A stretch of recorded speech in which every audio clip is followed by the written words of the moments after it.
જિલ્લા અને તાલુકા પંચાયતની ચૂંટણીનું મતદાન 6 તારીખે છે. અહીંયા ધાનેરા તાલુકાના કાંકર ગામે અમારા તાલુકા પંચાયતના ઉમેદવારો, જિલ્લા પંચાયતના ઉમેદવારો જીતે એના માટે કરીને જનસંપર્ક કાર્યક્રમનું આજે આયોજન કર્યું છે.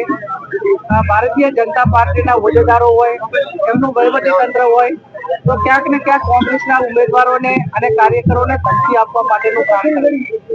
ઘણા ગામોમાં એવું જાણવા મળ્યું કે તમે ભાજપને વોટ નહીં આપો તો અમે કોઈ વિકાસના કામો નહીં આપીએ, ગ્રાન્ટ નહીં આપીએ. તો આ એમની જે વાત છે એ લોકશાહી અને એક આપણું બંધારણના જે અધિકારો છે એના વિરુદ્ધમાં ક્યાંક વાત કરી રહ્યા છે, ક્યાંક ધમકીની ભાષામાં વાત કરી રહ્યા છે. શાસન કોઈનું પણ હોય, ભાજપનું હોય કે કોંગ્રેસનું હોય, એ લોકોની મહેરબાનીથી દેશનું અને રાજ્યનું વહીવટી તંત્ર અને જે બજેટ છે એ લોકોના પરસેવાના ટેક્સના પૈસાના હિસાબે અધિકારીઓને પગાર મળતો હોય છે, એનું બજેટ બનતું હોય છે, એની યોજનાઓ બનતી હોય છે. અને ભાજપના નેતાઓ કે ભારતીય જનતા પાર્ટીના બાપની માલિકીની પેઢી નથી કે જેથી કરીને કોંગ્રેસના કાર્યકરોને કે આમ પ્રજાને વિકાસના કામો માટે કરીને ધમકી આપે.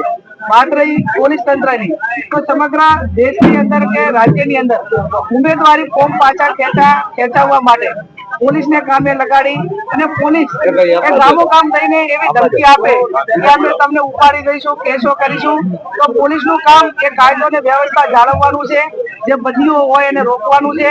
ક્યાંક ને ક્યાંક આ દાખા હોય કે અહીંયા ધાનેરા તાલુકો હોય કે થરાદ તાલુકો હોય કે જે બોર્ડર રાજસ્થાનની બોર્ડર લાગે છે, ત્યાં રોજની હજારો ગાડીઓ રાજસ્થાનમાંથી દારૂ ભરીને ગુજરાતમાં ઠલવાય છે.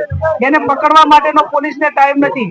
એના વોટ્સએપ ગ્રુપો ચલાવીને બુટલેગરોને મદદ કરવા માટે કરીને સરકારી મશીનરીનો ઉપયોગ થાય છે. બુટલેગરો પાસે કરોડો રૂપિયા હપ્તા લેવામાં આવે છે અને ગુજરાતનું અને અમારા વિસ્તારનું યુવા ધનને બરબાદ કરે છે. કાયમી પોલીસે જે ખોટી રીતે કામ કર્યું છે, ખોટી રીતે હેરાન કર્યું છે, એને પ્રોટેક્શન આપવા માટે અમે કાયમી ખડે પગે રહ્યા મદદ કરી છે. આવનાર સમયમાં પણ કરીશું.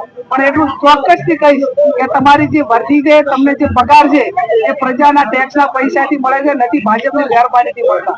અને તમે જે જવાબદારી બંધારણીય તમને મળેલી છે એમાં કાયદો ને વ્યવસ્થા કે જે કામો કરવાના હોય કરો. લોકશાહીનું ગળું દબાવવા માટેના પ્રયત્ન ના કરો, લોકશાહીની હત્યા કરવાના પ્રયત્ન ના કરો. આ દેશના લોકો એ ગોરો સામે લડ્યા હતા, તમારા જેવા ચોરો સામે લડવામાં ક્યારે પણ પાછા પડવાના નથી. એટલે અમારા ઉમેદવારો અડીખમ રીતે લડશે અને ચૂંટણી જીતશે. સમગ્ર જનતાના આશીર્વાદ અમારી સાથે. Thank you.